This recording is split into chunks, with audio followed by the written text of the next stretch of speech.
would say to Big Tish, when I warned her several months ago that we're going to put her fat ass in prison, I think that's actually going to come true. I will not be bullied. And so Mr. Trump is no longer here. The Donald Trump show is over. This was nothing more than a political stunt. We're here today because we have filed charges against this Letitia James. We will hold you accountable. You're next. Get ready. It's over. It ends, and we're coming after you. It was a very productive week. I've gone over to the DOJ and the White House several times during my vice reign here in D.C. And I would say this: there are a lot of people who are concerned about what Pam Bondi is doing or not doing at the DOJ. I think the Epstein stuff got her tripped up. I would just say to your audience, justice is coming. I promise you, justice is coming. I went and met with the Attorney General Pam Bondi one-on-one. I met with her team in the Attorney General's office. I met with Todd Blanche. I met with Emil Bove. Todd Blanche is the Deputy Attorney General. I met with Emil Bove, who is his number two, the number two to the number two, the most powerful unknown position in the government. I met with Chad Mizell, the acting number three, and Pam's chief of staff. I met with Stanley Woodward. I met with Gail Slater. Harmeet Dillon's over there. Kash Patel's over there. Dan Bongino's over there. They're starting to fire on all cylinders. I promise you this. This is normal during a startup phase as you're getting people confirmed and staffed up. You're not going to have immediate results, but they've gotten a lot accomplished already publicly, for example, just firing a lot of the deep state, getting rid of these bad actors, chasing them out of the Southern District of New York, chasing them out of Maine Justice. They've closed a lot of these cases. They're opening cases. They're working on this. And I promise you that justice is coming. They're working with the FBI. They're working with these other law enforcement agencies. They're working with these agency heads. They're working with the DOJ leadership. Justice is definitely coming. I know it's coming. But remember, I think I told Big Tish that her fat ass may be going to prison. And wow, who knew that we would have been Nostradamus that day? Because now there is pretty compelling evidence that Big Tish, oh, there you go, I dare you. There was pretty compelling evidence that Big Tish James lied on a Virginia mortgage application. She said it was her primary residence, even though she's the New York Attorney General, so she can get a more favorable loan agreement in Virginia.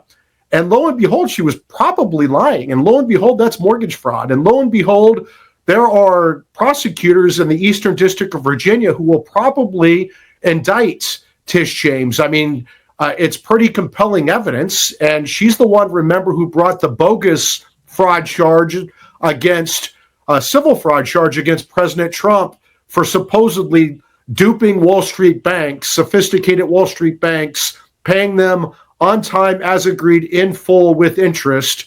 And Tish James said that Trump lied about the value of Mar-a-Lago. She said that Trump said Mar-a-Lago was worth, like $500 million, and it's worth double that. But Tish James said, well, no, it's only worth $18 million because that's what the tax assessor says it's worth. If you just go on Zillow, go on Redfin, and look at what property cost in Palm Beach, Florida, the most expensive real estate in the world. Trump has 20 acres of the most prime real estate in the world. It's, I think, the only property that touches both the Atlantic Ocean and the intracoastal waterway. It's clearly worth at least $500 million, if not $1 billion or more. And to say that it's only worth $18 million, a tennis court at Mar-a-Lago is worth $18 million.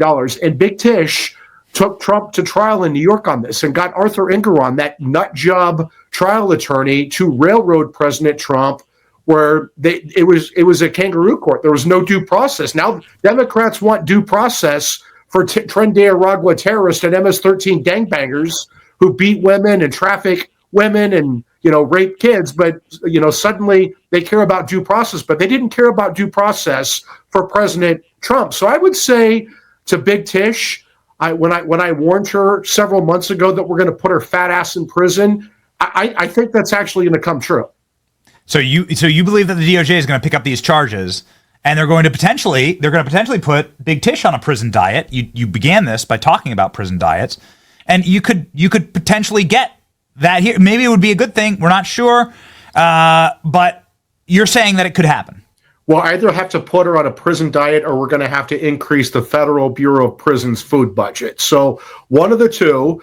But I would say to Big Tish, if you lied on your mortgage application, that's mortgage fraud. You're very familiar with the fraud statutes because you brought your bogus fraud case against Trump to try to derail his presidential campaign and bankrupt him.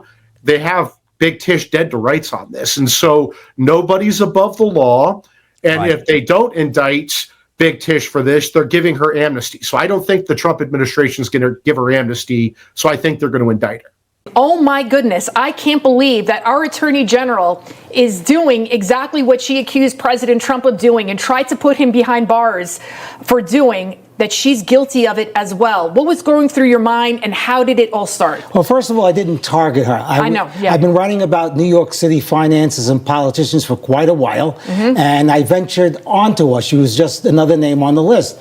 But what I saw was really magnifying red flags I didn't see anywhere else, and that made me look into her deeply. She was spending exorbitantly on her campaigns. She even used private jets on the government's dime that overlapped periods when she was campaign events. And of course, we have the issues of her financial disclosures to New York State and her mortgage situation. But one thing about Abby Lowell, she should get a better lawyer. He's really not that bright. I read his letter to the State Department. It was full of innuendo, and let's put it this way: if Abby Lowe was defending me, I wouldn't be here. I'd still be in prison. Ooh. 35 years later. Oh, wow. Tish James, of course, she responded to the allegation. She's saying that she's basically being targeted by President Trump, that this is all part of a revenge plot. Let's take a listen to what she said here. Let me just say to all New Yorkers and to all Americans, the allegations are baseless. The allegations are nothing more than a revenge tour. And as you mentioned, my office was successful in securing a $454 million judgment against Donald Trump and others for exaggerating the value of his assets. Let me follow up of some of what's in this letter. It says according to media reports, which for us in the media is kind of a red flag, meaning that it seems to be based on some social media posts that I know were made by partisan political actors. But just let me ask you about some of the specifics in the letter. They're saying that your house in Brooklyn is a legal 5-family and the mortgage on it is for a 4-family house. Is that true? So let me just say that, Errol, you know, as any good attorney, I will not litigate this case in a camera. It's important that we will respond to these allegations at the appropriate time and in an appropriate way. But I will not go back and forth with respect to these baseless allegations. I am more focused, again, on standing up for the freedoms, the liberties, and for the rule of law in the state of New York. Partisan? I'm a registered Democrat. I'm not a partisan political actor.